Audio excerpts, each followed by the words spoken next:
नमस्कार जय जगन्नाथ। ऑलरेडी मु ब्रेकफास्ट सरलानी आउ मु छुई आलू बैगण को काटी देछि ताकू मु बेसर बनैबी आउ बापार बोर जाइछथि हॉस्पिटल आउ बासन सब पड़छि शाशुघर गले भी ना शाशुघर करिया पड़न ठीक कथा एठी बासन माजबी ना से तो पड़ी ताकू बासन माजबी जी जहाँ बासन खाई पड़े माजिकी बट मो बासन आउ जहाँ जो थे करी सब हाँ एवं जाऊँगी पढ़ी किए घर नहांती तापर मु आसिक रोषे करी आ गोटे जिनस देखी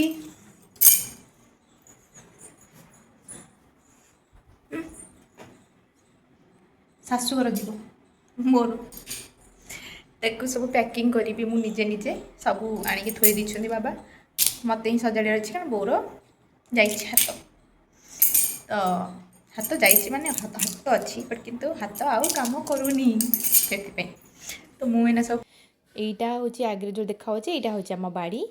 आउ जाऊँगी किछिटा शाग टिके नहीं आसबि कारण घर को आसी शाग न खाई गले मन भल लगे ये कुनी कुनी कोबी फुटी फुटीनी कोबी होईची कारण कोबी एबे आउ सीजन नहीं से आउ होनी भलरे कारण किसी भी सार पीड़िया दियाऊनी जमी तार सी नेचुराली बढ़िया कथा बढ़ुची तब शाग आणिकी भलसे धुआ धुई कर खाई पी सारिकी एबे 2टा बेलू मु रेडी हो गली शाशुघर जावाई आउ एठी खाई सारा पर भी बो कहला तू टे क्षीर में हलदी पकई दूची पी देकी जा कारण मन कौन बुझ कारण राति मुझे क्षीर खाऊली घर को आसिक ये तो कांदिया इच्छा होची बट कि कांदीबिनी कारण दिहपर होइचे ना से कांदीबिनी घर गला बेलू मो स्वामी कहे सुखिकी कहीं आसुचु ये भाई मत नहीं छाड़िया जाऊँ।